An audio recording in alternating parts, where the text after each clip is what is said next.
Thank you. So ನಿಮ್ಮ ಮಾತು sir. Thank you. ಯಾವುದಕ್ಕೆ ನಾನು ಇಬ್ರು ಒಂದೇ ಊರಿನವರು ಅಂತ ಹೇಳ್ಬಿಟ್ಟು ಬಂದಿದ್ದೀರಾ. ಎಲ್ರಿಗೂ ನಮಸ್ಕಾರ. ಹೊಸಪೇಟೆಯ ಕಲಾಭಿಮಾನಿಗಳಿಗೆ, ಕಲಾ ರಸಿಕರಿಗೆ ಮತ್ತು ಕನ್ನಡ ಚಿತ್ರಗಳನ್ನು ಯಾವತ್ತೂ ಹೊಸಪೇಟೆಯಿಂದ ಪೋಷಿಸ್ತಾ ಇರುವಂಥ ಎಲ್ಲ ಸಹೃದಯ ಪ್ರೇಕ್ಷಕರಿಗೆ ಅನಂತಾನಂತ ವಂದನೆಗಳು. ಇವತ್ತು ಯುವ ಚಿತ್ರದ ಪ್ರೀ ರಿಲೀಸ್ ಈವೆಂಟ್ಗೆ ಇಲ್ಲಿ ಎಲ್ಲರೂ ಸೇರಿದ್ದೇವೆ. ಯುವ ಚಿತ್ರದ ಮುಖಾಂತರ ಕನ್ನಡಕ್ಕೆ ಮತ್ತೊಬ್ಬ ಯುವ ನಟ, ಬಹು ನಿರೀಕ್ಷೆಯನ್ನು ನಾವೆಲ್ಲರೂ ಇಟ್ಟಿರ್ತಕ್ಕಂಥ ಯುವರಾಜ್ ಕುಮಾರ್ ಅವರನ್ನ ಈ ಚಿತ್ರದ ಮುಖಾಂತರ ಸ್ವಾಗತಿಸ್ತಾ ಇದ್ದೇನೆ. Wish you all the best ಯುವ. Thank you. ಇವತ್ತು ಇಷ್ಟು ಸೀರಿಯಸ್ ಆಗಿ ಥ್ಯಾಂಕ್ ಯು ಹೇಳ್ತಾ ಇದ್ದಾರೆ ಸರ್. ಈಗ ನೀವು ಪಿಕ್ಚರ್ ಸೈನ್ ಮಾಡ್ಬೇಕಾರೆ ಫಸ್ಟು ರೋಲ್ಗೆ ಸೈನ್ ಮಾಡ್ತೀರಾ, ಆಮೇಲೆ ನೀವು ಫಾದರ್ ರೋಲ್ ಅಂತ ಗೊತ್ತಾಗಿ ಸೈನ್ ಮಾಡ್ತೀರಾ, ಹೆಂಗೆ ಸರ್? ಅಥವಾ ಫಾದರ್ ರೋಲ್ ಅಂತಲೇ ಫಸ್ಟೇ ಕೊಟ್ಬಿಡ್ತಾರಾ ಸರ್? ಎಲ್ಲರ ಫೇವ್ರೆಟ್ ಡ್ಯಾಡಿ ಆಗ್ಬಿಟ್ಟಿದ್ದೀರಾ ಸರ್ ನೀವು. ಕತೆ ಹೇಳ್ತಾರೆ ಮೇಡಮ್, ಕತೆ ಹೇಳ್ತಾರೆ, ನೀವು ಅದನ್ನ ಕೇಳ್ಬಿಟ್ಟು ಓಕೆ ಅಂತ ಹೇಳಿ. ಓಕೆ ಸರ್, ಸುಧಾರಾಣಿ ಮ್ಯಾಮ್ ಜೊತೆ ಅಭಿನಯಿಸಿದ್ದು ಅದಕ್ಕೂ ಕತೆ ಹೇಳಿರ್ತಾರೆ ಇವರು. ಅಲ್ಲ ಸರ್, ಅದು ಕತೆದಲ್ಲ ಸರ್, ಅಭಿನಯಿಸಿದಾಗ ಆದೊಂದು ಒಳ್ಳೆ ಎಕ್ಸ್ಪೀರಿಯನ್ಸ್, ಅದನ್ನ ಹಂಚ್ಕೊಳ್ಳಿ. ಹೇಗಿತ್ತು? ಚೆನ್ನಾಗಿತ್ತು. ಯಾಕೆಂದರೆ ನಮಗೆ ಸುಧಾರಾಣಿಯವ್ರನ್ನ ಕಂಡ್ರೆ ಸ್ವಲ್ಪ ಭಯ. ನಾನು ಚಿಕ್ಕ ಹುಡುಗನಿಂದನೂ ಸುಧಾರಾಣಿಯವರ ಅಭಿನಯನ ನೋಡ್ತಾ ಬೆಳೆದಿರೋನಾದ್ರಿಂದ ಅವ್ರ ಜೊತೆ ಅಭಿನಯಿಸುವಂಥ ಸಂದರ್ಭ ಬಂದಾಗ ಸ್ವಲ್ಪ ಭಯ ಆಗ್ತಾ ಇತ್ತು. ಆ್ಯಕ್ಚುಲಿ ಅವರೇ ನನಗೆ ಧೈರ್ಯ ತುಂಬಿ ಅಭಿನಯಿಸುವಂತೆ ಮಾಡಿದ್ರು. ಸುಮ್ಮನೆ ಇಲ್ಲಿ ಸೈಡಲ್ಲಿ ಹೇಳ್ತಾಯಿದ್ರು, ನಂಗೆ ಅವರು ಅಪರಂಜಿ ಚಿನ್ನವೋ ಸಾಂಗ್ ಇದೆಲ್ಲ ಅದು ನನಗೆ ಭಾಳ ಇಷ್ಟ, ಆ ಸಾಂಗ್ ಬಂದಾಗೆಲ್ಲ ನಾನು ಹಿಂಗೆ ಡ್ಯಾನ್ಸ್ ಮಾಡ್ತಿದ್ದೆ ಅಂತ ಹೇಳಿದ್ರು ಅವ್ರು. ಅದೇ ಮೇಡಮ್ ನಾನು ಹೇಳಿದ್ದು, ನಾನು ಸಣ್ಣ ಹುಡುಗನಿಂದನೂ ನೋಡ್ತಾ ಇದ್ದೀನಿ. ಮೇಡಮ್ ಏನು ಹೇಳ್ತೀರಾ ಈ ಮಾತಿಗೆ? ಅಲ್ಲಲ್ಲ, ಇವ್ರು ಕ್ಯಾಮ್ರಾ ಎದುರು ತುಂಬಾ ಚೆನ್ನಾಗಿ ಆಕ್ಟ್ ಮಾಡ್ತಾರೆ ಅಂತ ಗೊತ್ತಿತ್ತು. ಆಫ್ ದಿ ಕ್ಯಾಮ್ರಾ ಇಷ್ಟೆಲ್ಲ ಆಕ್ಟ್ ಮಾಡ್ತಾರೆ ಅಂತ ಗೊತ್ತಿರ್ಲಿಲ್ಲ. ಇನ್ನು ನಮ್ಮೂರ್ನವ್ರು ಒಂದು ತುಂಬಾ ಅಭಿಮಾನದಿಂದ ಹೇಳಿ ಮತ್ತೆ ಈ ತರ ಇದು ಅಪರಾಧ ಮೇಡಮ್. ಈ ಅಪರಾಧಕ್ಕೆ ನಿಮ್ಮ ಶಿಕ್ಷೆಯ ಮಾತು ಏನಾದ್ರು?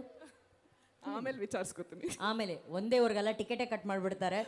ಆ್ಯಂಡ್ ಸರ್, ಹೊಂಬಾಳೆ ಸಿನಿಮಾಸ್ ಆಗಿರ್ಬೋದು ಅಥವಾ ಸಂತೋಷ್ ಸರ್ ಅವರ ಜೊತೆ ನಿಮ್ಮ ಪಯಣ ಆಗಿರ್ಬೋದು, ಅದು ನಿರಂತರವಾಗಿ ನಡೀತಾ ಇದೆ. ನಿಜ ಹೇಳಬೇಕಂದ್ರೆ ನೀವು ಒಂಥರ ಆಸ್ಥಾನ ಕಲಾವಿದರು, ನೀವಿಲ್ಲದೆ ಅವ್ರ ಸಿನಿಮಾನೇ ಮಾಡಲ್ಲ ಅಂತ ಇರ್ತಾರೆ. ಸೊ ಆ ನಂಟಿನ ಬಗ್ಗೆ ಹೇಳಿ ಸರ್. ಹೊಂಬಾಳೆ ಸಿನಿಮಾಸ್ನ ಮೊದಲ ಚಿತ್ರದಿಂದನೂ ಕೂಡ ನಾನು ಆ ಸಂಸ್ಥೆಯಲ್ಲಿ ಕೆಲಸ ಮಾಡ್ತಾ ಇದ್ದೀನಿ. ನಿನ್ನಿಂದಲೇ ಸಿನಿಮಾದಲ್ಲಿ ಕೂಡ ನಾನು ಅಭಿನಯಿಸಿದ್ದೆ. ಇವತ್ತು ಆ ಸಂಸ್ಥೆಯ ಹಲವು ಚಿತ್ರಗಳಲ್ಲಿ ಈ ಸಿನಿಮಾದಲ್ಲೂ ಇದ್ದೀನಿ. ಹೊಂಬಾಳೆ ಫಿಲ್ಮ್ಸ್ ಅಂದರೆ ನನಗೊಂಥರ ಮನೆ ಇದ್ದಂಗೆ. ಭಾಳ ಆರಾಮಾಗಿ ಬರ್ತೀನಿ, ಆರಾಮಾಗಿ ಕೆಲಸ ಮಾಡ್ತೀನಿ, ಆರಾಮಾಗಿ ಮನೆಗೆ ಹೋಗ್ತೀನಿ. ಅವರು ನಮ್ಮನ್ನು ಭಾಳ ಆರಾಮಾಗಿ ನೋಡ್ಕೊತಾರೆ. ಒಂದೇನೆಂದರೆ, ಕಲಾವಿದರಿಗೆ ಒಂದು ಜಾಗಕ್ಕೆ ಬಂದು ಆ ಜಾಗದಲ್ಲಿ ನಾವು ಕೆಲಸ ಮಾಡಬೇಕು ಅಂದಾಗ ಅದರ ಅಟ್ಮಾಸ್ಫಿಯರು ಭಾಳ ಆರಾಮಾಗಿರಬೇಕು, ನಮ್ಮನ್ನು ಭಾಳ ಸುಖವಾಗಿ ನೋಡ್ಕೋಬೇಕು, ನಮಗೆ ಬೇರೆ ಯಾವ ತರಹದ ತ್ರಾಸನೂ ಅವರು ಕೊಡಬಾರ್ದು. ಇದೆಲ್ಲವನ್ನು ಸಮರ್ಥವಾಗಿ ನಿಭಾಯಿಸುವಂಥ ಒಂದು ಸಂಸ್ಥೆ ಅಂದರೆ ಅದು ಹೊಂಬಾಳೆ ಫಿಲಮ್ಸ್.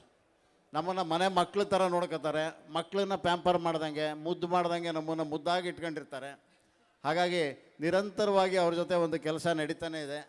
ಅವರು ಭಾಳ ಪ್ರೀತಿಯಿಂದ ಈ ಅವಕಾಶವನ್ನು ಕೊಡ್ತಾ ಇದ್ದಾರೆ. ಆ ಪ್ರೀತಿಗೆ ನಾನು ಹೊಂಬಾಳೆ ಫಿಲಮ್ಸ್ಗೆ ಆಭಾರಿಯಾಗಿದ್ದೀನಿ. ಜೊತೆಗೆ ಸಂತೋಷ್ ಆನಂದರಾಮ್ ಅವರು, ಇವ್ರ ಜೊತೆ ಕೂಡ ಇವರ ಅಷ್ಟೂ ಸಿನಿಮಾದಲ್ಲಿ ನಾನು ಕೆಲಸ ಮಾಡಿದ್ದೀನಿ.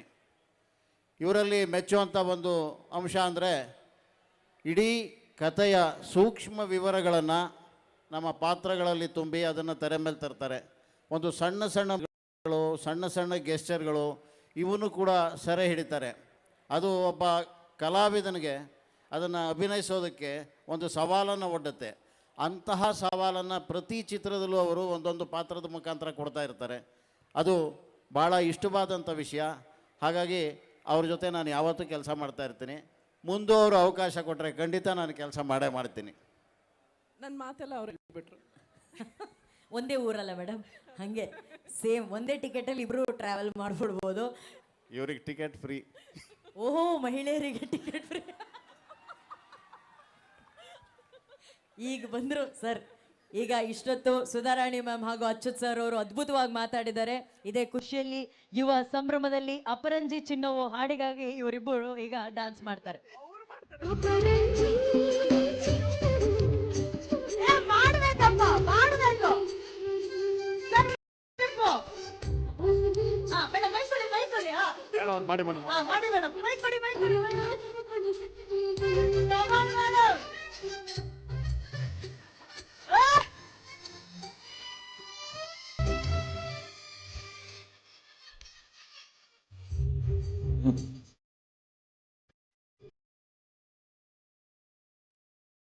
ಸಂತೋಷ್ ಸರ್ ಅವ್ರಿಗೆ ನೆಕ್ಸ್ಟ್ ಒಂದು ಕಥೆ ಪಾತ್ರ ಎಲ್ಲ ಉಟ್ಕೊಂಡ್ಬಿಡ್ತು. ನೋಡಿ ಸರ್ ಇಷ್ಟೊತ್ತು ನನಗ್ ಭಯ ಇವ್ರನ್ನ ನೋಡಿದ್ರೆ ಭಯ ಅಂತಿದ್ರು. ನೋಡಿದ್ರ ಮೇಡಮ್? ತುಂಬಾ ಸಂತೋಷ್ ಚೋಡ್ ಮಾಸ್ಟರ್. ನಿಮಗೆ ಆಡಿಷನ್ ಕೊಟ್ಟಿದ್ದು. ಸರ್ ಹೊಸಪೇಟೆಲ್ ಆಡಿಷನ್ ಕೊಟ್ರಿ ಅಂತ ಅಂದ್ರೆ ಗೆದ್ರಿ ಸರ್. ಬರ್ಲಿ ಚಪ್ಪಾಳೆ. ಬಟ್ ನಿಜವಾಗ್ಲೂ ಯಾವುದೇ ಚಿತ್ರ ಆಗಿರ್ಬೋದು, ಅಚ್ಯುತ್ ಸರ್, ಸುಧಾರಾಣಿ ಮ್ಯಾಮ್ ಅಂತ ಕಲಾವಿದರು ಇಲ್ಲ ಅಂದರೆ ಅದೊಂಥರ ಇನ್ಕಂಪ್ಲೀಟ್ ಅಂತ ಅನ್ಸುತ್ತೆ. ಅಷ್ಟರ ಮಟ್ಟಿಗೆ ಅವರು ಪಾತ್ರಕ್ಕಾಗಿರ್ಬೋದು, ಆ ಸಿನಿಮಾಗಾಗಿರ್ಬೋದು ಜೀವವನ್ನು ತುಂಬ್ತಾರೆ. ಇಂಥ ಕಲಾವಿದರನ್ನ ಪಡ್ಕೊಂಡಿರೋಂಥ ನಾವೆಲ್ಲರೂ ನಿಜವಾಗ್ಲೂ ಧನ್ಯರು. ಮತ್ತೊಮ್ಮೆ ಮಗದೊಮ್ಮೆ ಅಚ್ಯುತ್ ಸರ್